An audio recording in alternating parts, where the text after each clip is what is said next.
Get the broadcast is at live. Fine.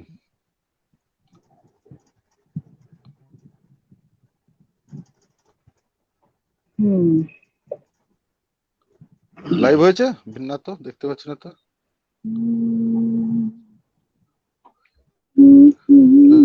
Live তো হয়নি এখনো। হয়নি, কিন্তু লাইভ দেখাচ্ছে 23-24 সেকেন্ড, 26 সেকেন্ড পার হয়ে গেছে, 28 সেকেন্ড। ঠিক আছে, আমি শেয়ার করতে পারছি না। সোনার ময়না পাখি কোন দেশে গেলা উইরা রে দিয়া মোরে হাকি রে আমার সোনার ময়না পাখি। চার্জারটা দাও। শুভরাত্রি বন্ধুরা, কেমন আছেন? ভিন্ন চোখের নমস্কার। আন্তর্জাতিক কবিতা এবং শিল্প বিষয়ক উৎসব থেকে আপনাদেরকে স্বাগত জানাচ্ছি। আমি শাকিরা পারভিন, বাংলাদেশ থেকে। আর আমার সঙ্গে রয়েছেন কবি সুজিত দাস কলকাতা থেকে, এবং সঙ্গে রয়েছেন কবি প্রাবন্ধিক অনুবাদক সৈয়দ তারিক। বিষয়টা হচ্ছে আমরা তিনজনই একটা আড্ডায় বসেছি এবং আমরা তিনজনই টেকনোলজি বিষয়ে অত্যন্ত আনাড়ি। তো আমরা একটু বুঝে নিতে চাচ্ছি যে আমরা এটা দেখা যাচ্ছে কিনা ভিন্ন চোখের পেজ থেকে। আমি কয়েকটা লাইক দেখতে পাচ্ছি, এখানে লাভ চিহ্ন দেখতে পাচ্ছি, কিন্তু এর বেশি আমি আর কিছু দেখতে পাচ্ছি না। তো যদি একটু কেউ আমাদেরকে সহযোগিতা করতো সেটা আমাদের জন্য একটু ভালো হতো। আর আমরা কন্টিনিউ করছি, আমরা ধরে নিচ্ছি যে আমরা ঠিক আছি। যাইবা যদি নিঠুর পাখি ভাষায় আখি হে জীবন যাবার কালে রে ও পাখি রে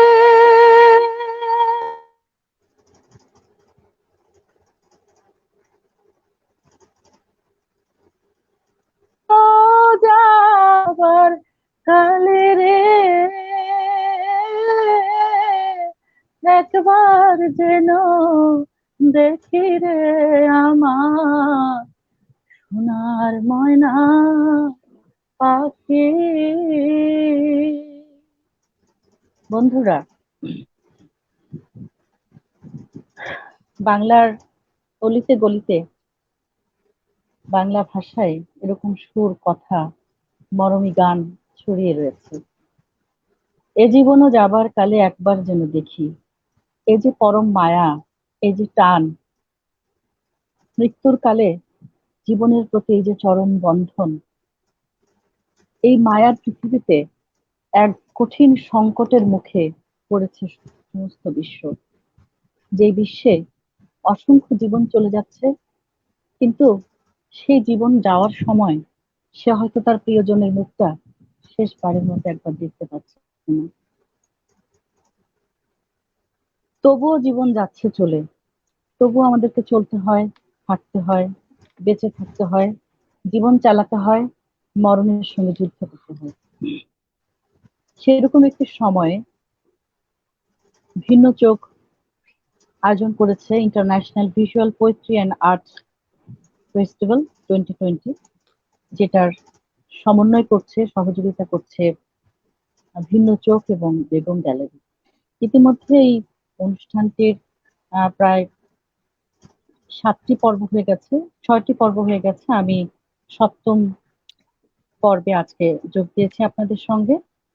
আর ইতিমধ্যেই আমাদের সঙ্গে বলেছি যে যোগ দিয়েছেন কলকাতা থেকে আমাদের বন্ধু কবি সুজিত দাস, এবং আছেন সৈয়দ তারিক। আমি দেখতে পাচ্ছি যে হ্যাঁ, অনেকেই কমেন্ট করছে, দেখা যাচ্ছে সব ঠিক আছে, ভালো লাগছে, সেটা দেখে ভালো লাগছে, ধন্যবাদ। আসলে আড্ডা বলেন, কবিতা বলেন, গান বলেন, চিত্রকলা বলেন, আমাদের সঙ্গে থাকার কথা ছিল একজন চিত্রশিল্পী এস এম সাইফুল ইসলাম। উনি থাকতে পারেননি অনিবার্য কারণবশত। তো ওনার শুভ কামনা করছি ওনার জন্য আমরা। তো যাই হোক, আমরা আসলে আমি আজকে আসলে কথা বলবো না, আমি বেশি শুনতে চাই। যে আমরা জীবনের কথা বলছিলাম, মরণের কথা বলছিলাম, এবং আজকে সৌভাগ্যবশত আমাদের সঙ্গে যে দুজন কবি আছেন, আমি খুব অবাক হয়ে লক্ষ্য করলাম এই দুজন কবির মধ্যে অদ্ভুতভাবে কিছু মিল রয়েছে। তাদের একজনের জন্ম আগস্ট মাসে, একজনের আহ আহ হলো সেপ্টেম্বর মাসে, দুজনেরই 10 তারিখে জন্ম। আমার নভেম্বর মাসে। নভেম্বর মাসে, হ্যাঁ, মাসটা ভুলে গেছি জানি। তো আবার আমি দেখলাম কি যে এনারা দুজনই ফটোগ্রাফি করেন। তারিক ভাইকে আমি বহু বছর ধরে জানি, ফটোগ্রাফি করেন, মানে ভ্রমণ করে বেড়ান। আবার আমি দেখলাম যে সুজিত দাস, তিনিও ওয়াইল্ড লাইফ ফটোগ্রাফি করেন। তার মানে জীবনের সঙ্গে, প্রকৃতির সঙ্গে একটি নিবিড় সম্পর্ক রয়েছে, এবং সৈয়দ তারিকের ক্ষেত্রেও একই কথা।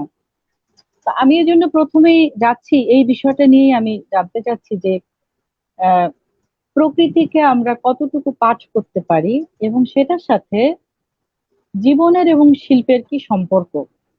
আমি এই একই প্রশ্ন আসলে দুজনের কাছে করতে চাচ্ছি, কারণ সব সময় আমরা বলছি যে করোনাটা প্রশ্নটা কি যদি নিয়ে। আরেকবার বলেন, কারণ নেটে একটু ফ্র্যাগমেন্টেড হয়ে গেল প্রশ্নটা। আমি জানতে চাচ্ছি, আমি নেটটা খারাপ করতে থাকার। চাচ্ছি হ্যাঁ, okay. আমি জানতে চাচ্ছি যে বলুন। প্রকৃতির সঙ্গে, প্রকৃতির সঙ্গে, প্রকৃতির সঙ্গে হ্যাঁ, জীবনের কি সম্পর্ক, কবিতার সঙ্গে, শিল্পের সঙ্গে, শিল্প, জীবন এবং প্রকৃতি, এই তিনটাকে যদি সংযুক্ত করি তাহলে আসলে কি দাঁড়ায়। প্রথমে আমি তারিক ভাইয়ের কাছে যাচ্ছি। ধন্যবাদ শাকিরা। প্রকৃতি এবং জীবন দুটো একই একই জিনিস, কারণ জীবন জীবন প্রকৃতির থেকেই উৎসারিত হয়। সমস্ত প্রাণী জগৎ, উদ্ভিদ জগৎ এবং এই মানব জগৎ সবটাই এই প্রকৃতি থেকে উদ্ভূত। অবশ্য একটা তত্ত্ব আছে যে মানুষ অন্য কোথাও থেকে এই পৃথিবীতে এসছে। যদি অন্য কোথাও থেকেও এসেও থাকে, সেটাও এই বিশ্ব ব্রহ্মাণ্ডের ভেতরকারই ব্যাপার, এবং সেটাও এই প্রকৃতিরই অংশ। সুতরাং এই এই মানুষের সঙ্গে প্রকৃতির একটা ওতপ্রোত সম্পর্ক আছে, এবং আপনার এই প্রশ্ন থেকেই বোঝা যাচ্ছে যে আমরা সেটা ভুলে আছি, আমরা প্রকৃতি থেকে বিচ্ছিন্ন হয়ে আছি, এবং কত নৃশংসভাবে এবং কত ভয়ঙ্কর ভাবে যে বিচ্ছিন্ন হয়ে আছি তা এখনকার এই করোনার পরিস্থিতি আমাদেরকে বুঝিয়ে দিয়েছে। যে এই এই এই কিছুদিন আমাদেরকে লকডাউনে থাকার মধ্যেই প্রকৃতির কত পরিবর্তন ঘটলো ইতিবাচক। সেখানে সাগর পাড়ে প্রাণের উদ্ভাস ঘটছে, গাছপালা নতুন করে গজাচ্ছে, বায়ুমণ্ডলে দূষণ কমে গেছে। তার মানে এই জীবনের সঙ্গে প্রকৃতির কি ঘনিষ্ঠ সম্পর্ক, মানব জীবনের কত ঘনিষ্ঠ সম্পর্ক। অথচ আমরা এই যে সেলফ আদার, যে মানুষ এবং অন্য সবকিছু এরকম একটা বিবেচনা করি, এবং বিশেষত নিজেদেরকে সৃষ্টির সেরা ভাবতে গিয়ে অন্য সবার থেকে আলাদা করে এবং সবার উপর প্রভুত্ব করতে গিয়ে আমরা এমন ন্যাক্কারজনক অবস্থা করেছি যেটি আমরা এই করোনার পরিস্থিতিতে দেখতে পেয়েছি। তো এই এই বিশ্ব জগতের ভিতর থেকে যেটি বৈজ্ঞানিক ভাবে যে প্রকল্পগুলো গৃহীত হয়, যে জড় পদার্থ থেকে বিকশিত হয়ে সেখান থেকে প্রাণের উদ্ভব, সেটা যেভাবে হয়েছে, সেটা তো সেই সমস্তটাই একটা প্রকৃতির ভেতরকার ব্যাপার। তো এখন শিল্প সাহিত্যের সাথে জীবনের সম্পর্ক, শিল্প সাহিত্যের সাথে প্রকৃতির সম্পর্ক, এই এই সম্পর্কটা আমরা মানে এমনই সম্পর্ক যে এটি আলাদাভাবে বলবার মতো তেমন কোনো ব্যাপারই না।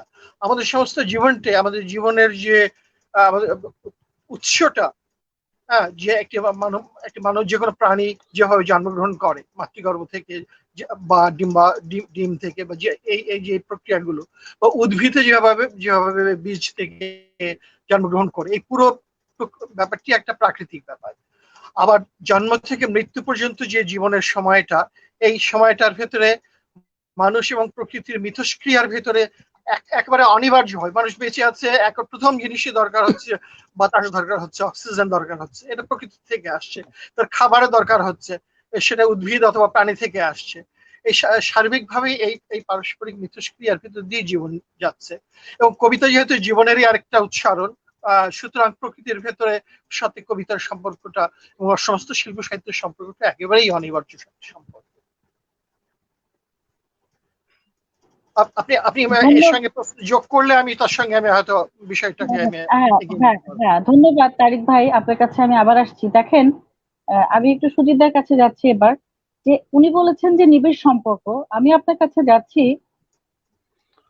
আমরা যেহেতু বলছি এটা ইন্টারন্যাশনাল, তার মানে হয়তো পৃথিবীর কোনো ভাষাভাষী লোক, এটা যেহেতু অনলাইনের পৃথিবী, হয়তো থাকবে, কেউ জানবে। সেটাকে আমরা উপলব্ধি করছি কতটুকু, প্রকৃতির সঙ্গে জীবনের যে নিবিড় সম্পর্কটুকু রয়েছে, সেটা কবি সাহিত্যিকরা উপলব্ধি করছে, শিল্পীরা সেটা উপলব্ধি করছে, তারা তার কাছেই ফিরে যাচ্ছে বারবার। কিন্তু সেই শিল্প, সেই উপলব্ধি সাধারণ মানুষের কাছে কতটুকু পৌঁছাচ্ছে, আমরা পৌঁছে দিতে পারছি কিনা। ধরেন আজকের এই অনুষ্ঠানটার মাধ্যমে যদি আমরা 5 জন মানুষের মধ্যে সেই উপলব্ধিটা দিতে পারি যে সুখটা আসলে কিসে, ঐশ্বর্যে নাকি অনৈশ্বর্যে, ঐশ্বর্য আসলে কোনটা, সেটুকু যদি বলতে পারি। সুজিতা, ঐশ্বর্য বলতে ঐশ্বর্য রায় নয়। হ্যাঁ, ঐশ্বর্য বলতে আমি ঐশ্বর্য রায়কে মিন করছি না, বা আপনিও করছেন না। প্রকৃতির একটা নিজস্ব ঐশ্বর্য ভান্ডার রয়েছে। মানুষের সাথে প্রকৃতির সম্পর্ক হচ্ছে শশা আর লবণের মতো, প্রেমিক এবং প্রেমিকার মতো। যেটা তারিক ভাই বললেন যে কবিতা বা সাহিত্য যাই বলা হোক না কেন, এটা সংরক্ত রয়েছে জীবন এবং তার চারপাশের প্রগাঢ় প্রকৃতির মধ্যে। কারণ একটা মানুষের লেখা, আমি যেটা মনে করি, রিভলভ করে 4টা পিভটের উপর: মৃত্যু চেতনা, বিষাদ, যৌনতা এবং প্রকৃতি। তো প্রকৃতিকে বাদ দিয়ে মানুষের অস্তিত্ব কল্পনার অতীত। প্রকৃতিকে বাদ দিয়ে আমাদের সৃজনের অস্তিত্ব কল্পনার অতীত। এক সিঙ্গেল সেল থেকে মাইটোসিস প্রক্রিয়ার মাধ্যমে আজকে আমরা এই যে মানুষ হয়ে উঠছি, মাতৃ জঠর থেকে বেরিয়ে আসছি, সমস্ত কিছু যেন কোথাও একটা কোডেড রয়েছে, যেন সমস্ত কিছু ঠিক হয়ে রয়েছে, যে আমাদের জীবন, আমাদের জন্ম নেওয়া, এগুলো কিভাবে ঘটবে। আমি ললাট লিখনে বিশ্বাস করি না, কিন্তু একটা জিনিস বিশ্বাস করি, যে there is something supernatural যেটা আমাদের জীবনের গতি প্রকৃতিকে ঠিক করে দিচ্ছে। হয়তো সেটা প্রকৃতি আজকে ইভলিউশনের মাধ্যমে, বিবর্তনবাদের মধ্য দিয়ে আমরা আজকের মানুষে পরিণত হয়েছি। কিন্তু মানুষ হিসাবে পরিণত হওয়ার পরে আমরা প্রকৃতিকে যেটা দিয়েছি, প্রকৃতির থেকে নিয়েছি অনেক, কিন্তু প্রকৃতিকে আমরা বদলে দিয়েছি শুধুমাত্র নির্যাতন। এবং তার ফল আমরা নিজেরাই এখন ভোগ করলাম। যেটা তারিক ভাই বললেন, যে এই যে কিছুদিন আমরা গাড়ি চালাইনি, এই যে কিছুদিন আমরা এসি চালাতে ভয় পেয়েছি, এই যে কিছুদিন আমরা প্রকৃতিকে এই চূড়ান্ত টর্চারটা করিনি, আবার আমাদের ওজোন লেয়ার ধরুন ফিরে আসছে নিজের জায়গায়, আবার আমাদের হিমবাহগুলো কম গলছে। তো এই সমস্ত জিনিস ভেরি মাচ ইনএভিটেবল, আমরা দেখতে পাচ্ছি। কিন্তু আপনার প্রশ্নটি মূলত ছিল এক জায়গায়, যে আমরা যদি 5 জন মানুষকেও আজকে সচেতন করতে পারি। প্রশ্নটা হচ্ছে, আমরা শিল্পী এবং সাহিত্যিক এবং কবিরা আমাদের অধিকার নেই এভাবে ভাবার যে আমরা জীবনের একটা উঁচু প্ল্যাটফর্মে বসে আছি এবং বাকিরা সবাই নিচ থেকে উঠে এসে আমাদের দেখছে। ঘটনা ঠিক সেটা নয়। সর্ববাবু বলেছিলেন যে, বলো। আমি কিন্তু এই জন্যই আপনাকে প্রশ্নটা করেছি, এবং আপনি দর্শকদের জানিয়ে দিচ্ছি এই সুযোগে যে তিনি কিন্তু প্রাণীবিদ্যায় পড়ালেখা করেছেন। এবং আমি তারিক ভাইয়ের সঙ্গে আলোচনা করছিলাম যে আড্ডা তো অনেক হয়, কবিতা, শিল্প, সাহিত্য, এত কিছু, কিন্তু মানুষের কাছে সত্যিকার অর্থে আমরা পৌঁছাতে পারছি কিনা। এবং সুজিত দা ইজ ভেরি মাচ রাইট, যে আমরা নিজেদেরকে একটা উঁচু জায়গায় ভাবতে শুরু করি প্রথমে। থ্যাংক ইউ ভেরি মাচ, আপনি আমার পয়েন্টটা ধরতে পেরেছেন। আমি এখান থেকে আবার একটু তারিক ভাইয়ের কাছে যাচ্ছি। তারিক ভাই, আপনি যদি এটার সাথে একটু যোগ করেন। একটা লাইন আমি একটা লাইন একটু বলে নেই, জাস্ট 30 সেকেন্ডস। সেটা হচ্ছে, আমরা সৃজনশীল মানুষ, আমাদের লেখা মানুষ পড়েন, কিন্তু এটা ভাববার কোনো কারণ নেই যে আমরা মানুষের থেকে কোনোভাবে একটু সুপিরিয়র জায়গায় আছি। কারণ আমি দেখেছি যে মানুষটা দিন আনে দিন খায়, সো কল ডাউন ট্রোডেন সমাজের একটা অন্য স্তরে বসবাস করে, তারা কিন্তু প্রকৃতিকে অতটা হিট করে না যতটা আমরা করি। ব্যাস এইটুকুই বলার ছিল।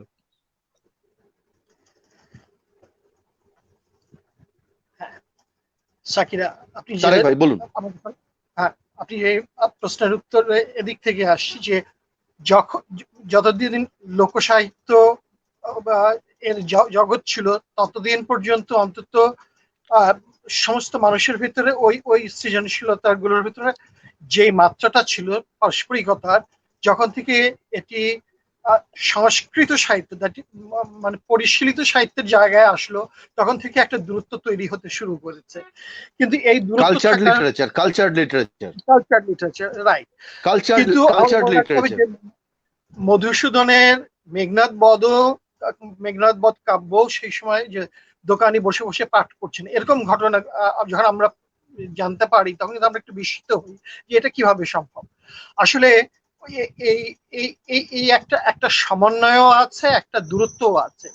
কারণ এই লেখা বা যে কোনো শিল্প মাধ্যমই যখন পরিশীলিত হতে থাকে তখনই একটা ওই দূরত্ব তৈরি হয়। কারণ তখন এটার ভিতরে এমন এমন কিছু মাত্রা তৈরি হয় যেগুলো উপভোগ করতে হলে ভোক্তাকেও আবার কিছুটা তার জন্য অভ্যস্ত হতে হয়, তার এটাতে আগ্রহী হতে হয়, এর কতগুলো ব্যাকরণ আছে, এর কতগুলো বৈশিষ্ট্য আছে সেগুলো জানতে হয়, এরকম কতগুলো ঘটনা ঘটে।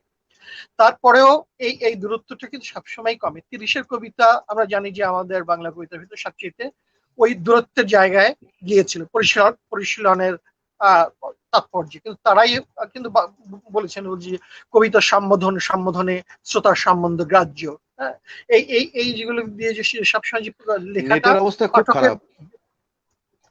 জি। তো নেট এখনকার খুব অবস্থা খারাপ, আপনার আওয়াজ ফেটে ফেটে যাচ্ছে। কথা শোনা যাচ্ছে না পরিষ্কার। হ্যাঁ, এইবার শোনা যাচ্ছে, কিছু কথাগুলো ফেটে ফেটে যাচ্ছিল। তো এই এই এই বলুন দিকটা তারেক ভাই, শুনছি। বহু বছর ধরে এই সমস্যা যে পাঠক কি সাহিত্যের দিকে এগিয়ে আসবেন, শিল্পের দিকে এগিয়ে আসবেন, নাকি লেখক শিল্পীরা পাঠক দর্শকের দিকে এগিয়ে যাবে। এটা এটা এটা এখানে দুই পক্ষেরই দায় আছে। হ্যাঁ, এখানে শিল্প যখন পরিশীলিত হয় তখন এর কিছু নিজস্বতা তৈরি হয়, যে কারণে পাঠক বা ভোক্তাকেও তৈরি হতে হয়। আবার অন্যদিকে একেবারে মানে ওই গজদন্ত মিনারে শিল্পী সাহিত্যিক লেখক বাস করতে পারেন না, তাকেও বারবার চেষ্টা করতে হয় যে তিনি যেন পাঠকদের কাছে, দর্শকের কাছে তার যে শিল্প মাধ্যমটি সেটিকে পৌঁছে দিতে পারে।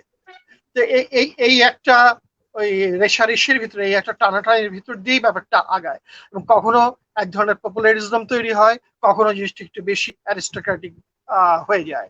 এই এই দুটো কম বেশি এর ভিতর দিয়ে যেতে যেতে নানা রকম মিশ্রণ করতে থাকে। এখন সবার মানে সব কথা সবাই সবার খুব সহজবোধ্য কথাও সবার কাছে একই রকম আগ্রহের মনে হবে না। এখানে ব্যক্তির আগ্রহের উপর অনেকটা নির্ভর করে। যেমন রাজনীতি আমাদের সবার একেবারে চারপাশের একান্ত আমাদের ঘিরে ধরা বিষয়, কিন্তু বহু বহুজনই বলবেন যে আই হেট পলিটিক্স। এই এই যে আই হেট পলিটিক্স বা এই রাজনীতি সম্পর্কে উন্নাসিকতা, এই ব্যাপারটি কিন্তু এক ধরনের মানসিক বৃত্তি, কিন্তু তারপরে আমরা কেউই এই রাজনীতির আওতার বাইরে যেতে পারি না। ঠিক তেমনি অন্য সমস্ত ব্যাপারই। আবার যে শিল্প সাহিত্যে আমরা যে কথাগুলি বলছি এটা কতখানি এটা বক্তব্য প্রধান হবে, কতখানি এটা শিল্প প্রধান হবে, এগুলো নিয়ে নানা রকম স্কুলিং আছে, এবং এগুলো ভেতর দিয়ে শিল্প সাহিত্যে।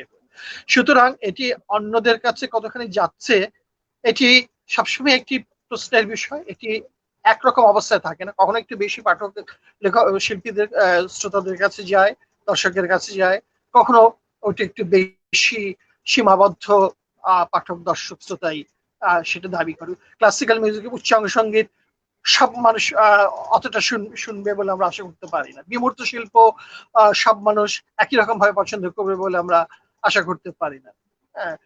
খুব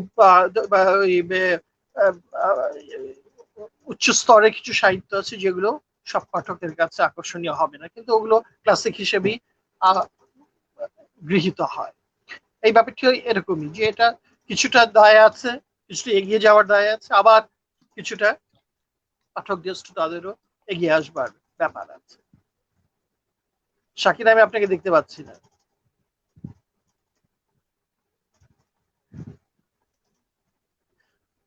শাকিরা কি শুনতে পাচ্ছেন? সুজিত দা কি আমাকে শুনতে পাচ্ছেন? হ্যাঁ, আমি আপনাকে পরিষ্কার শুনতে পাচ্ছি। আমি আপনাকে পরিষ্কার শুনতে পাচ্ছি এবং আপনার বক্তব্য আমার খুবই ভালো লাগলো। দেখুন, বিমূর্ত শিল্প বা বিমূর্ত সাহিত্য, যেটাকে আমরা অ্যাবস্ট্রাক্ট একটা জিনিস বলে দেখি, তার বাইরেও কিন্তু একটা জগৎ আছে। পপুলিস্ট আচ্ছা, সাহিত্য যে সবসময় খারাপ হবে এর কোনো মানে নেই, কারণ না যে কোনো নিশ্চয়ই। সাহিত্য বা শিল্প, যে কোনো সাহিত্য বা শিল্প সৃষ্টির মূল লক্ষ্য হলো আমরা কত বেশি মানুষের সঙ্গে কমিউনিকেট করতে পারবো। কারণ আপনি যদি লোক সাহিত্য বা লোক সংস্কৃতির কথা বলেন, তাহলে দেখবেন যে আজকে আমি আমার দেশের কথা বলি, মধ্যবঙ্গের গম্ভীরা, আলকা, এগুলো কিন্তু লোক সংস্কৃতি হিসাবে মানুষের কাছে গেছে এবং বিভিন্ন বার্তা নিয়ে গেছে। যেমন গম্ভীরাতে শিব একটি মুখ্য চরিত্র, শিবের মাধ্যমে এখানে বিভিন্ন বার্তা সমাজের কাছে দেওয়া হয়। এটাকে যদি আপনি বলেন যে এটা খুব একটা পরিশীলিত মাধ্যম, এটা অসম্ভব কি বলবো, এই এই মাধ্যমে একটা চূড়ান্ত ফিনেস আছে, আমি তার সঙ্গে হয়তো আপনি একমত হবেন না, আমিও একমত হব না, কিন্তু এটা সত্যি যে এই যে লোক সংস্কৃতির যে মাধ্যমটা, এর মধ্যে কোনো সেই অর্থে প্রচলিত, in the proper sense of the term, সেই অর্থে কোনো বিমূর্ত ভাব নেই, কিন্তু তবে এটা মানুষের কাছে গেছে। তেমনি আজকের যারা আমরা কবিতা লিখি, গল্প লিখি, সিনেমা তৈরি করি, আমাদেরও কিন্তু খানিকটা দায় থেকে যায়। মানে আমাদের কবিতা, শিল্প, ছবি বা সিনেমাকে মৃত শিল্পের পর্যায়ে না নিয়ে গিয়ে আমরা অন্তত একটু চেষ্টা করতে পারি যাতে সেটা আরো বেশি মানুষের সঙ্গে কমিউনিকেট করতে পারে এবং বহু সংখ্যক মানুষ যাতে এই ফোল্ডে নিজেদেরকে আনতে পারেন। কারণ যে কোনো শিল্পের at the end of the day কত কবি মরে গেল চুপি চুপি, একা একা, এই দিন তো শেষ হয়ে গেছে তারে ভাই, কি এই দিন তো শেষ হয়ে গেছে। আজকে এই ভার্চুয়াল দুনিয়ায় আপনি যখন পৃথিবীর সঙ্গে এবার জাস্ট ক্লিক অ্যাওয়ে, সেই মুহূর্তে নিভৃতচারী বলে কোনো জিনিস আর পৃথিবীতে নেই। কে নিভৃতচারী? কেউ নিভৃতচারী নয়। আমরা সকলেই এখন open, we are open to the entire global scenario. সেই ক্ষেত্রে যখন কমিউনিকেশন আমাদের মূল লক্ষ্য, তখন পপুলিস্ট বা মানে যে কবিতা পপুলার হবে সেই কবিতাকে দোষ দিয়ে কোনো লাভ নেই, যে কবিতা 6,500 শেয়ার হবে সেই কবিতাকে দোষ দিয়ে কোনো লাভ নেই। প্রশ্নটা হচ্ছে আমরা কি বলছি, আমাদের বলাটা কতটা সঠিক, এবং আমরা এখন কোনটা ঠিক না ঠিক এটাও একটা রিলেটিভ ব্যাপার। ইন স্পাইট অফ দ্যাট আমরা কতটা মানুষের সঙ্গে কমিউনিকেট করছি। কারণ পাঠক পাঠক কিন্তু সব থেকে বড় জাজ। আমরা দেখবেন আমরা যারা সৃজনশীলতার সঙ্গে যুক্ত, আমরা বড় বেশি জাজমেন্টাল হয়ে পড়ি, কিন্তু একটা অদ্ভুত ডিস্টেন্স থেকে আমাদেরকে দেখে, একটা অদ্ভুত নির্লিপ্তি, একটা অদ্ভুত উদাসীনতায় আমাদের দেখে এবং ঠিক করে কোন লেখা থাকবে, কোন লেখা থাকবে না, কোন লেখা আমাদের কথা বলছে, কোন লেখা পৃথিবীর কথা বলছে, কোন লেখাটি প্রকৃতির কথা বলছে। এই হচ্ছে মূল ব্যাপার। মানে আপনার সঙ্গে আমি কোনো তর্ক করছি এবং কোনো ডিফারেন্স অফ ওপিনিয়নও নেই, আমি জাস্ট আপনাকে একটু সাপ্লিমেন্ট করলাম। না ধন্যবাদ, আপনি আসলে খুবই আমি চমৎকার শাকিরাকে বলছেন, দেখতে পাচ্ছি। আমার কোনো ভিন্ন মত নেই। আমি আমি যেটা বলতে চাচ্ছিলাম যে এর বাইরেও মতামত এবার আছে, এর ব্যাপারটা বাইরেও হচ্ছে ব্যাপারটা চর্চা হচ্ছে আছে, সবটা ব্যাপার মিলিয়ে আমাদের ব্যাপারটা আপত্তি। হচ্ছে তারিক ভাই, শাকিরা কি আছে, আমাদের হোস্ট কি আছে, না ও এটা তো আমারও অফলাইন জিজ্ঞাসা। হয়ে গেছে, সেটা আমাদের জানা দরকার।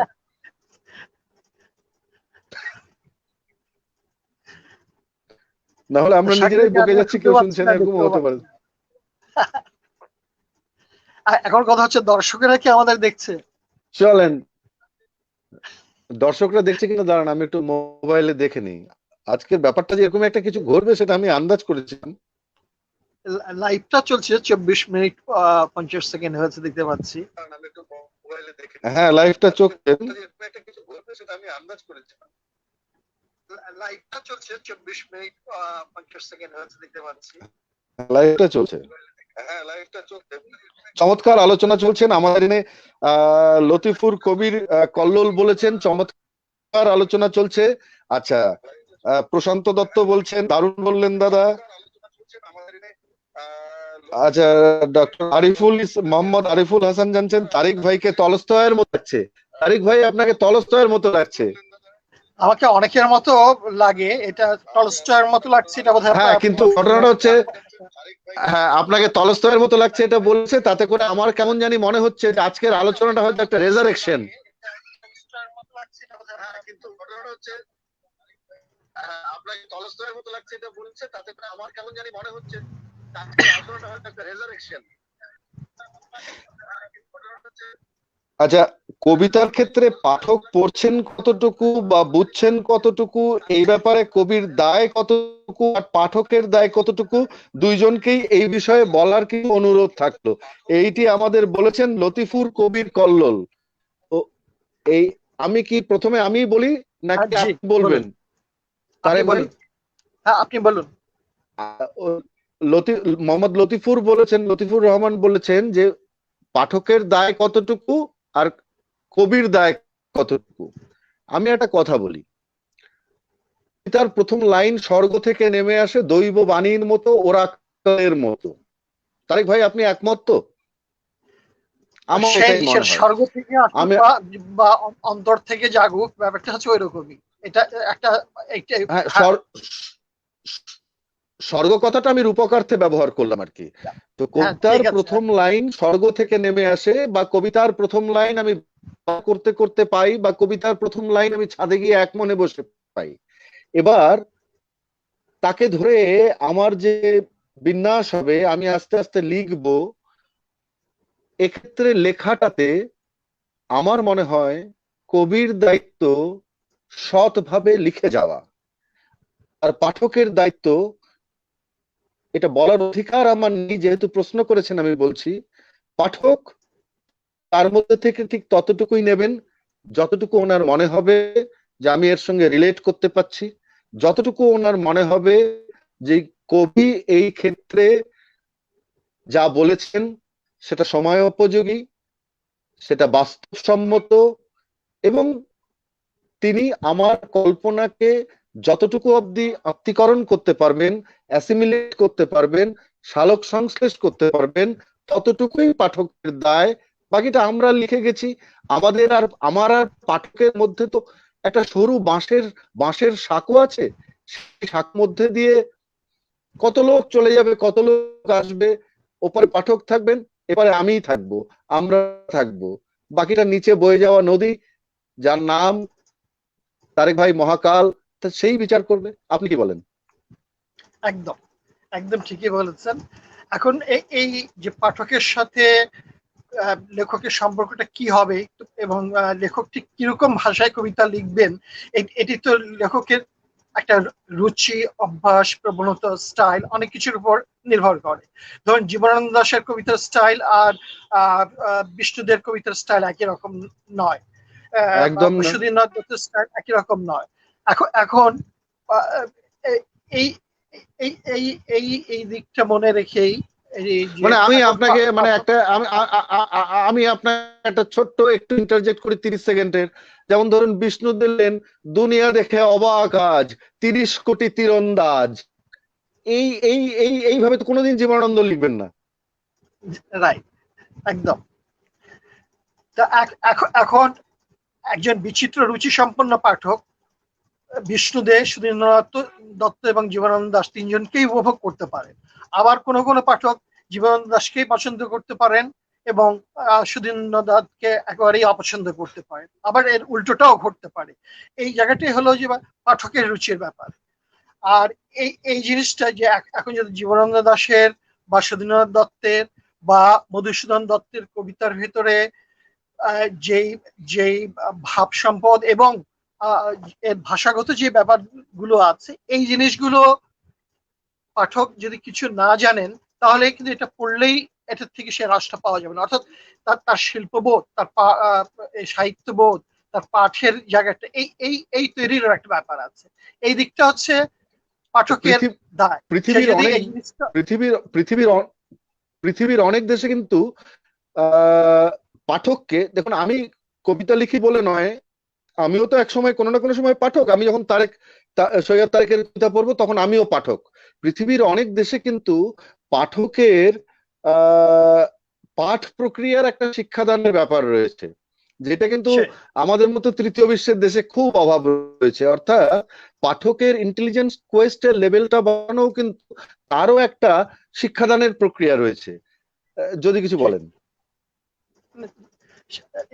সেই একটা কবিতার যে কত রকম ইন্টারপ্রিটেশন হতে পারে, এই দিকে যদি ভাষাগত যে ব্যাপারগুলো আছে, এগুলোর যে পরিবর্তনগুলো আছে, এইগুলো সম্পর্কে যদি কেউ পাঠ করে নিজের মতো করে বা অন্য কোনো ভাবে, যে আপনি যেরকম ওই ক্রিয়েটিভ রাইটিং বা ক্রিয়েটিভ রিডিং এর কোনো প্রাতিষ্ঠানিক আয়োজনের কথা বলেন, বা যে কোনো ভাবেই হলো পাঠ্যক্রমে স্কুল কলেজেও থাকতে পারে, বা আমাদের স্কুল কলেজ থেকেই সাহিত্য পড়ে ক্লাস 1 2 3 4 থেকে ওখানে আমরা সেই সরেয়া সরেয়া থেকে পড়া শুরু করে ছোট ছোট ছন্দ, তারপর ওই ছড়া, কবিতা, এগুলো পড়তে পড়তে এগুলো থেকে সাহিত্য রস অর্জন করতে, উপভোগ করতে শিখেছি। সুতরাং এখানে শেখার তো একটা ব্যাপার আছেই। শুধু আমরা ভাষা জানি বলে, ভাষায় আমরা কথা বলতে পারি বলেই সাহিত্যটা সবকিছু বুঝি ফেলবো এরকমও না। আবার আমরা সাহিত্য রচনা করি, সুতরাং আমাদের কিছু গোপনীয় ব্যাপার স্যাপার আছে, কৃত্রিক ব্যাপার স্যাপার আছে, এটা সবার জন্য না, এই ভাবটাও আবার এটাকে সীমিত করে। সুতরাং এখানে তো লেখকও চাইবেন যে তার যেই বক্তব্য এবং তার যে বক্তব্যের উপস্থাপনা এটি বেশি মানুষের কাছে গৃহীত হোক, এটা তো তার একটা আকর্ষণীয় প্রকাশই বা কেন করুন, নাই তো লিখবেনই না কেন? জি বলুন। তারেক ভাই, your point is well taken. সঞ্চালক এখন নেই, আমরা আমাদের মানে এখন প্রোগ্রামটা বারোয়ারি হয়ে গেছে। আপনার ধরুন এই মুহূর্তে আমি সঞ্চালনা করছি, আমি আপনাকে একটি প্রশ্ন করি, এই প্রশ্নটি আবার আমি উত্তর দেব আপনার উত্তরটা শোনার পরে। আপনি রাজি? হ্যাঁ নিশ্চয়ই, বলুন। আচ্ছা, আমি একটা কথা বলি যে কবিতা এই জিনিসটা কি মস্তিষ্কের ক্ষরণ, না এর মধ্যে নির্মাণ প্রক্রিয়াও লুকিয়ে আছে? আপনি বলবেন, তারপরে আমি বলবো। আচ্ছা, আমরা এখন দুজনেই সঞ্চালক, বুঝতে পারলেন? কারণ আমাদের সঞ্চালককে আমরা দেখতে পাচ্ছি না। আচ্ছা ঠিক আছে, এখন আমরাই সঞ্চালন করতে থাকি, যেহেতু আপনি যে কথাটা বলছিলেন চমৎকার, সেই বিখ্যাত উক্তি, কবিতা প্রথম পংক্তিটা আসে স্বর্গ থেকে, বাকিটা তুমি তৈরি করি না, সম্ভবত ভ্যালেরি বলেছিলেন, আমি ঠিক ভ্যালেরি বা নেরুদা, আমার ঠিক মনে পড়ছে না। তো যেটা হোক, এইটার ব্যাপারটা হলো যে ওই যে রোমান্টিক যে সূত্র, spontaneous overflow of powerful feelings, তো ওইরকম মানে ভেতর থেকে an extraordinary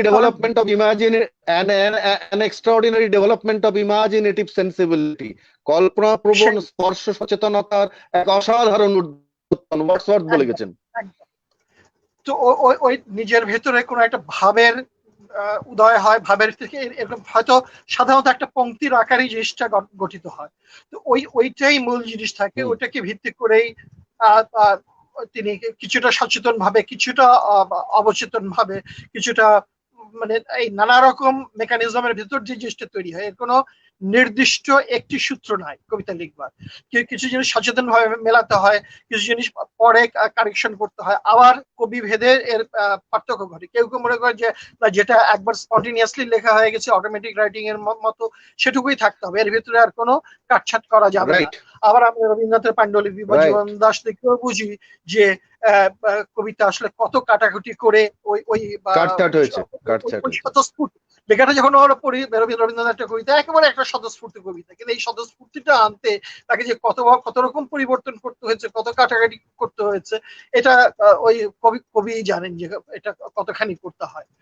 তো ওই ব্যাপারটি হলো এরকমই যে প্রথমে যে ভাবটা আসে ওটাকে মূল রেখে ওই কিছুটা সচেতন এবং কিছুটা অসচেতন ভাবে, অর্থাৎ নিজের ভেতরে তার নিজের অনুভূতি, আবেগ, তার যে ভেতরে যে জ্ঞান আছে সেগুলো, তার যে কবিতা পড়ার যে অভিজ্ঞতা আছে সেইগুলো সবকিছু মিলে নানাভাবে জিনিসটা ওই অবয়ব নিতে শুরু করে, ওই ওই মূল মূল যে ভাবটি বা বাক্যটি ওইটিকে ভিত্তি করে। ওইটি হচ্ছে ভ্রূণ, আচ্ছা, ওইটি হচ্ছে আমার বীজ। হ্যাঁ, এবার আমি বলি, আমার যেটা মনে হয় কবিতা লেখাটা তার ভাই কোথাও যেন একটা সাইকোসোম্যাটিক ডিসঅর্ডার। অর্থাৎ আপনি যেটা বললেন আমিও যেটা বিশ্বাস করি, আপনি বললেন আমিও যেটা অন্তর থেকে বিশ্বাস করি, যে কবিতার প্রথম লাইন স্বর্গ থেকে নেমে আসবে। স্বর্গ থেকে নেমে আসতে পারে, মাটি থেকে উঠে আসতে পারে, বাতাসে ভেসে আসতে পারে, আমার বউ আমার পাশে বসে থাকবে তখন একটা লাইন আসতে পারে, আমার প্রেমিকার সঙ্গে কথা বলার সময় আমার একটা লাইন আসতে পারে। এই লাইনটিকে আমাদের একে বিস্তার করে নিয়ে যাওয়া, আলাপ থেকে বিস্তার, বিস্তার থেকে ঝালাতে নিয়ে যাওয়া, এখানে কোথাও আমার যেন মনে হয়, বারবার মনে হয় কবিতাদের শরীর একটা প্রচন্ড ইনহেবিটেবল ব্যাপার। কারণ গোটা কবিতা লেখাটা আমি কাগজ কলম নিয়ে বসলাম আর লিখে গেলাম এবং বিধ কোনো ব্যাপার নয়। আমার মনে হচ্ছে এটা একটা সাইকোসোম্যাটিক অ্যাফেয়ার। আমি ডিসঅর্ডার কথাটা আগে সার্কাস্টিক্যালি বলছিলাম, আমার মনে হয় এটা একটা সাইকোসোম্যাটিক অ্যাফেয়ার। কারণ কবিতায় কবিতায় শরীর থাকবে এবং কোথাও গিয়ে কবিতায় একটা মরবিড সিপিয়া রঙের আকাশ থাকবে, যেখানে একটা বিষাদগ্রস্ত সূর্যাস্ত থাকবে, যেই সূর্যাস্তে রঙের রায়ট থাকবে, যেখানে মেয়েদের মন খারাপ থাকবে, ছেলেদের বিষণ্ণ হয়ে যাওয়া থাকবে। এবং এইভাবে একটি কবিতা যখন লেখা হয়, লেখা হতে গিয়ে কখনো কখনো আমি লিখে ফেললাম, কিন্তু কবিতাতে বাহানার সঙ্গে সাহানা মিলিয়ে দিতে হবে তার কোনো মানে নেই, ছাতার সঙ্গে খাতা মিলিয়ে দিতে হবে তার কোনো মানে নেই। কিন্তু আমার মনে হয় কবিতা, জাগলারি শব্দটি একটু অশ্লীল মনে হতে পারে, কবিতা ইন এ সেন্স কিংবা ওয়ার্ড প্লে, এই ওয়ার্ড প্লে করতে গিয়ে একজন কবিকে সবসময় একটা সংশোধনের প্রক্রিয়ার মাধ্যমে যেতে হবে। যেমন আমি ব্যক্তিগতভাবে কোনো লেখা লিখে রেখে 2-3 দিন ফেলে রাখি, তারপর আমার মনে হয় আহা এটা তো বহু একটা খুব অপরিণত আমি শব্দ লিখেছি, আমি একটু সংশোধন করি। এই সংশোধনের মধ্যে কোনো অপরাধ দেখি না, এটা কবিতা বানিয়ে লেখা যায় না। But at the same time Tarek ভাই, ইট ইজ অলসো ট্রু যে একটা কবিতাকে লিখে ফেলার পরে তার মধ্যে কোথাও যেন একটা নির্মাণ প্রক্রিয়া থাকে, যেখানে আমি স্তবকের বিন্যাস কি করে করব, স্ট্যাঞ্জার সমীকরণ কি করে করব, এগুলো আমি ঠিক করব। I am the monarch of all I survey. এক্ষেত্রে আমি রাজা, আমি যখন লিখবো আমি রাজা, আমি একটা অন্য প্ল্যাটফর্মে আছি। তারপরে আমি আস্তে আস্তে সংশোধন করব, আমি শব্দকে বদল করব, so on and so forth. আপনি কি বলেন তারেক ভাই? আমরা দুজনে কি সুন্দর সঞ্চালনের কাজটি করছি দেখুন। ঠিক আছে, সঞ্চালক থাকতেই হবে এমন কোনো কথা নেই, আমরা দুজনেই আলোচনা থাকলে খুব ভালো লাগতো, থাকলে খুব ভালো লাগতো। হ্যাঁ হ্যাঁ হ্যাঁ, না একটু তাকে মিস করছি, কারণ তার রূপবতী মুখ দেখলে আমরা ঘন ঘন উজ্জীবিত হতে পারতাম।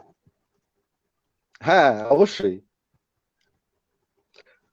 অবশ্যই, কিন্তু কেন যে হঠাৎ করে হাওয়া হয়ে গেল, মানে আপনার টাওয়ারিং পার্সোনালিটির দিকে কি ও নিজেকে হাওয়া করে দিল, আমি বুঝতে পারছি না। তারপরে আপনার টলস্টয়ের মতো লাগছে আপনাকে দেখতে। মোহন চক্রান্ত হতে পারে, হয়তো এরকমই পরিকল্পনা করে রেখেছিল যে এইভাবে মঞ্চে উঠিয়ে দিয়ে সে হয়তো অন্য কোনো কার্যক্রমে ব্যস্ত হয়ে গেছে আর কি। না না না না না, এটা ব্যাপার নয়, এই ব্যাপারটা কোন রকম একটা মানে টেকনিক্যাল ব্যাপার কারণে মনে হয় ও মিস হয়ে গেছে, ওর নেটটাও একটু দুর্বল ছিল। যাকে তারেক ভাই, আমি আমি আপনাকে প্রশ্ন করলাম, আপনি তো সেই অর্থে প্রশ্ন না আলোচনা করলাম। এবার আমরা পরস্পর পরস্পরকে কিছু র্যাপিড ফায়ার প্রশ্ন করি। হ্যাঁ রাজি?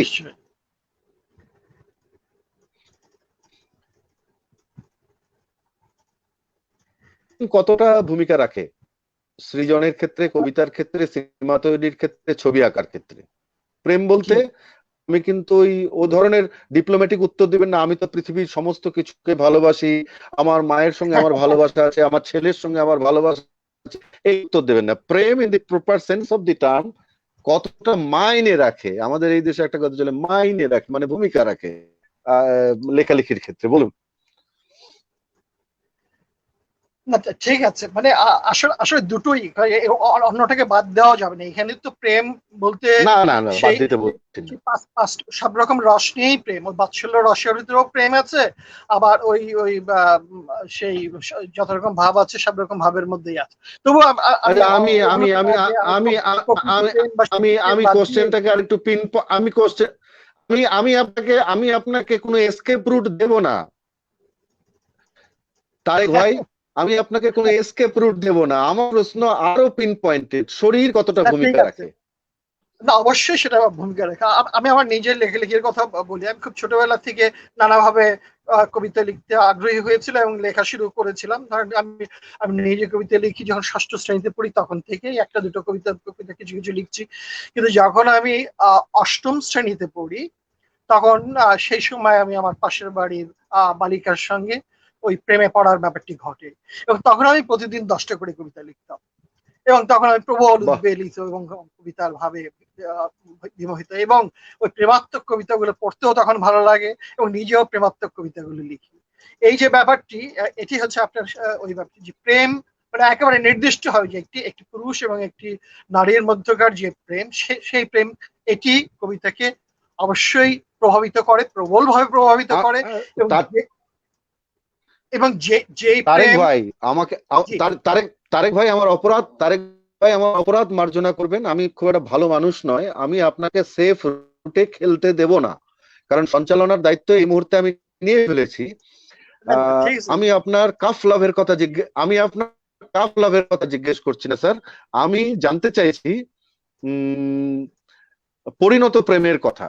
এবং শুধু প্রশ্ন আমিও করবো না, এই উত্তর দিয়ে আপনি আমাকে যে কোনো কোশ্চেন আন্ডার দ্য স্কাই করতে পারেন। আমি আপনার না, বেশি বয়সের প্রেমের কথা জানতে চাইছি, এবং বেশি বয়সের বেশি প্রশ্নে বয়সের কথা শশা এবং বলছি। লবণের মধ্যে লবণের মাত্রাটা বেশি থাকে। না ঠিক আছে, এই এই অর্থে আমি আমি অত্যন্ত প্রেমিক মানুষ, এবং আমি প্রায় প্রতি মুহূর্তে ক্ষণে ক্ষণে যখন তখন প্রেমে পড়ি, এবং যে কারো প্রেমে পড়ি, এবং আমার অসংখ্য প্রেমিকা আছে, এটা সবাই জানে। ফেসবুকে আমার আইডি আপনি দেখলেই দেখবেন যে ও, আমার সখীর আপনি কোনো আমার অভাব সেলাম নেই। এবং আদাব, আপনি আমার সেলাম নেবেন এবং প্রয়োজনে টিপস দেবেন।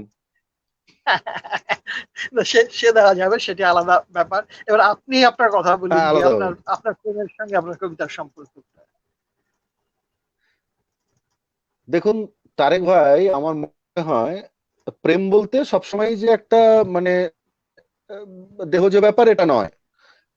আবার প্রেম বলতে প্রাথমিক কোনো কাঠামোর আমসত্ব এটাও নয়। পৃথিবীর প্রত্যেকটা প্রেমে শরীর থাকবেই। এবং তব মম চরণে পুষ্পিত কাননের দিন তো শেষ হয়ে গেছে। কবিতা, আগে কবিতা লেখা হতো তব মম চরণে পুষ্পিত কাননে। এই এই কবিতা এখন মানুষ নিচ্ছে না, এটা নেবে না। এখন কবিতায় সমস্ত কিছু আসবে, শরীরও আসবে, প্রেমও আসবে। এবং আমার মনে হয় নরনারীর প্রেম, sex is the emblem of life. আমাদের প্রাণীবিদ্যার যে বেসিক টেক্সট ছিল, তার প্রথম বাক্যবন্ধ ছিল sex is the emblem of life. তো মানুষের জীবনে, মানুষ কেন, জীব জগতে কখনোই আহ যৌনতাকে অস্বীকার করার কোনো উপায় নেই। একটি নারীকে দেখলে আমিও পুলকিত হই, তার শাড়ির ভাঁজে লুকিয়ে থাকা ন্যাপথলিন যখন রোগা হয় সেটা দেখে আমারও ভালো লাগে এবং আপনারও লাগে। তো এই পরিস্থিতিতে neither you nor me in a position to discard যে প্রেম আমাদের কবিতায় একটা মুখ্য ভূমিকা রাখে।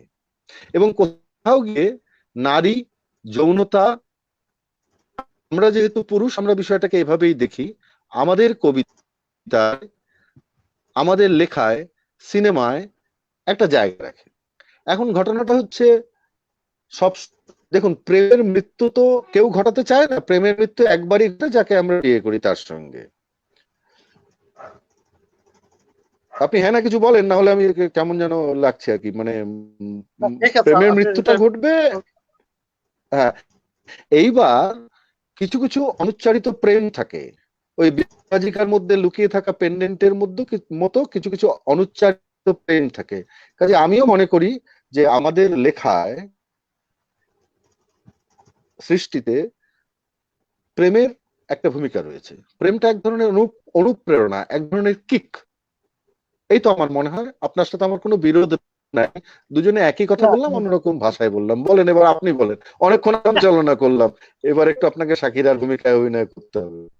আচ্ছা, তাহলে এই পর্যায়ে আমরা দুজনে অন্তত একটি করে প্রেমের কবিতা পড়তে পারি, কারণ আমরা শুধু আলোচনাই করে যাচ্ছে। আমরা হ্যাঁ হ্যাঁ হ্যাঁ হ্যাঁ হ্যাঁ হ্যাঁ, প্রথমে আপনি পড়ুন একটি প্রেমের কবিতা। আমি আপনাকে অনুরোধ আমি করব প্রেমের কবিতা পড়ার পর তারপরে আমি পড়বো। ঠিক আছে, আমি খুবই ছোট একটি কবিতা পড়ি। জারি চোখে আমি চোখ রাখি, দেখি প্রেমের আলোয় মন রঙিন। জারি মনে আমি মন রাখি, বুঝি আজই ভালোবাসা বাসির দিন। জয় জয় জয় রাধা গোবিন্দ, আশেক মাসুকে হোক মিলন। যেদিকে তাকাই দেখি অবিকল অলৌকিক সে বৃন্দাবন। এবার আপনি একটা পড়েন। অসাধারণ। আপনার মধ্যে তো এত ছোট কথায়, এত ছোট লেখার মধ্যে আমি নিজেকে ব্যাখ্যা করতে পারি না। মানে speech is great but silence is gold. কিন্তু আমি বেশি লিখে ফেলি আর কি। পরিতালে একটি লেখা পড়বো। জি, হ্যালো, শুনতে পাচ্ছেন তারেক ভাই? হ্যাঁ শুনতে পাচ্ছি, আপনি পড়েন, কবিতা পড়েন। তো অনেক তোমার স্বপ্নে চলে আসি ঘুরে ফিরে, এই তো অনেক। জেব্রা ক্রসিং বরাবর হেঁটে যেতে যেতে আমাকেই ডায়াল করো, মফস্বলের মিছে আমার মুখের খোঁজ করো, দোপাটি চারা জল দাও, রিক্সাওয়ালাকে খুচরো। নীল অপরাজিতা তুলে রাখো পাথরের বাটিতে, এই তো অনেক। তোমার লোডশেডিং নেই, কিন্তু অন্ধকার আছে, মাইগ্রেনের ব্যথা আছে দুই ভ্রুর আশেপাশে। আমিও আছি রাধা মাধব, হাইফেনের মতো আছি, সেমিকোলনের মতো আছি। ওই যে লাল রঙের সয়েডের টিপ সেঁটে রেখেছো আয়নায়, আছি ওইখানে। বাউল নই, সন্ন্যাসী হইনি, গদ্যের ত্রিসীমানায় পা দিই না, তো খানিক লোভ তো আছে। একটু হাসি, সামান্য চুরির রিনিঝিনি, টাঙ্গাইল আর ধনেখালির খস, এই তো অনেক। শুনেছি তোমার গোলার্ধে সূর্য অস্ত যায় না, সারা বছর মন্দার ফোটে। মেয়েদের নামগুলিও না ভারী সুন্দর, এবং তারা সব রৌদ্র গুঁজে রাখে খোপায়। আমার এখানেও শনিবার কেবল টিভিতে চারুলতা, এই তো অনেক বলো। আমি কোনোদিন ছদ্মনামে লিখিনি, নুড লিপস্টিকে একটা প্রচ্ছদ আঁকিনি, ছেড়ে দিতে পারিনি পুরনো নেশা, কেড়ে নিতে পারিনি ঝড় বৃষ্টি, এই তো অনেক। আমি যে অনেকটা ছায়া গুলে নিয়েছি, বউ ব্যারাকের পাশের গলি থেকে কিনে ফেলেছি পুরনো একটা সাদা ক্যানভাস। মেঘ, মানুষ আর 4 o'clock বৃষ্টির ছবি আঁকবো বলে এসব নিয়ে আছি। টিভিতে চারুলতা দেখাবে এখন। মণিমেলা, নষ্ট নীর উপহার দিয়েছ আমায়, এই তো অনেক। চমৎকার।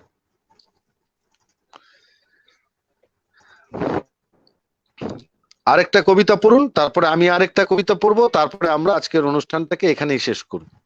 কারণ আমাদের সঞ্চালক শাকিরা চলে গেছে এবং তার অনুপস্থিতি আমাদের ভীষণভাবে আহত করছে।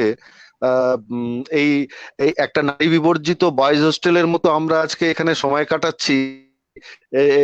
এটা ঠিক আপনারও ভালো লাগছে না, আমারও ভালো লাগছে না, বলুন। আচ্ছা ঠিক আছে, ওই প্রেম ভাবের কবিতাই পড়িতাম। হ্যাঁ পড়ুন পড়ুন। তন্ময় ছিল অলোকানন্দা, সুস্মিত ছিল কামিনী।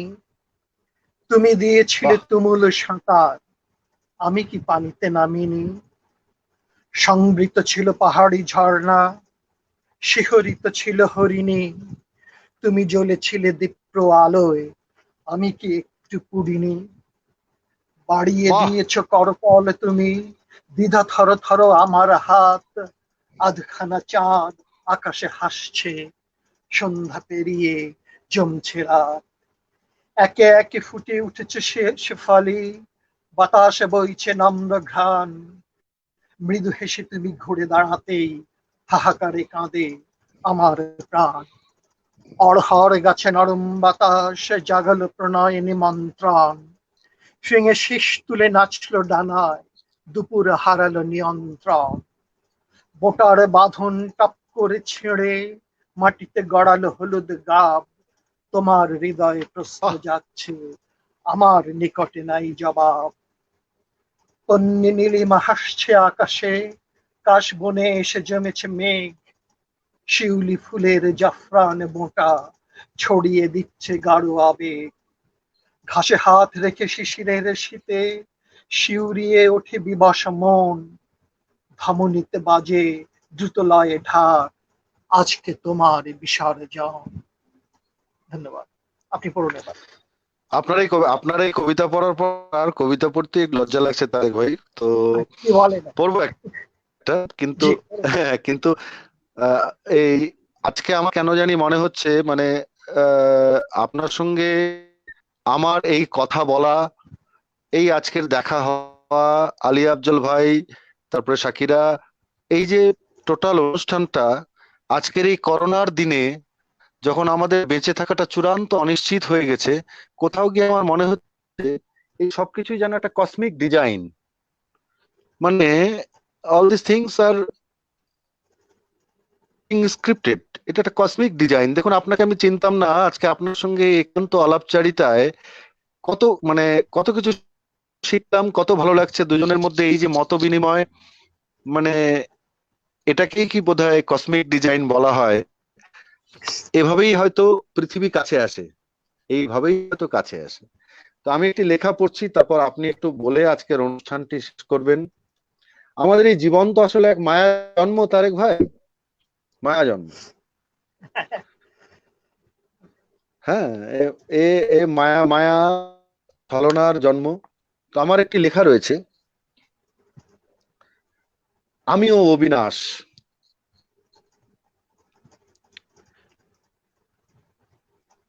এই মায়া জন্ম আর ভালো লাগে না অবিনাশ। এইসব ক্লান্ত বিকেল, ফুটে থাকা সজনে ফুল, দিগন্ত প্রসারী সেগুনের মঞ্জরি, কিছুই যে স্পর্শ করে না আর। শিলিগুড়ি বয়েজ, পরিমল কেবিন, গ্রন্থ ভারতীর বাদামি মলাট, এরা ফিরে ফিরে আসে কেন অবিনাশ? নির্মীয়মান দীনবন্ধু মঞ্চ, ওপারের ফর্সা দিঘি, জলের ওপর পারমিতা করের বাড়ি, খাতায় ভাওয়াল স্যারের পাটিগণিত, বিটুইন দ্য লাইন্স, কেন তখন উড়িয়ে আঁচল। আর কেনই বা বিকেলগুলো এখনো প্রতীক্ষার বাসর ঘর, ধমনীতে দপ দপ করে ছোটখাটো হাসি, গজগামিনী পদসঞ্চার। কেন অবিনাশ, কেন?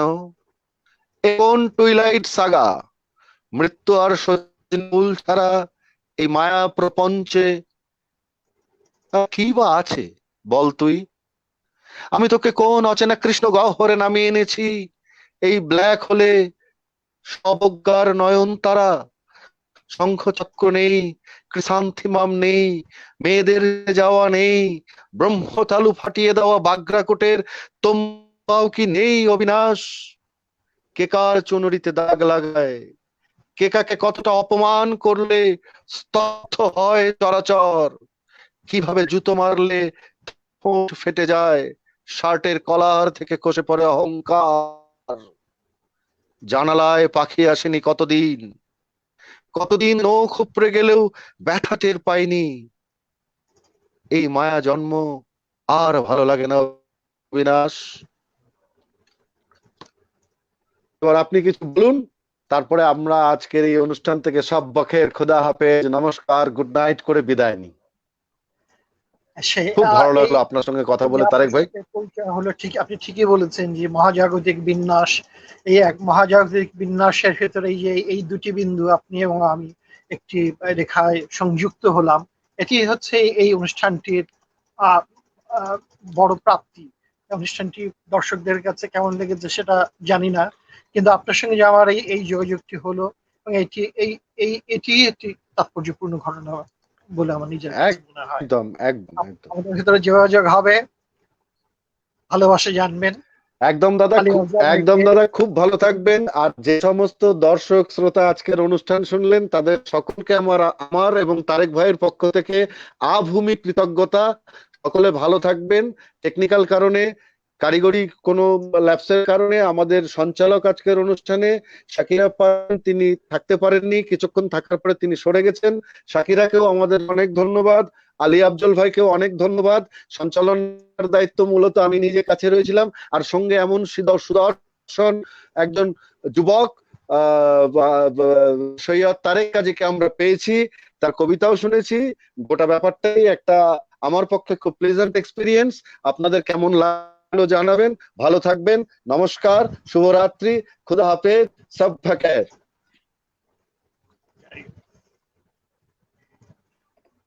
তারেক ভাই নমস্কার।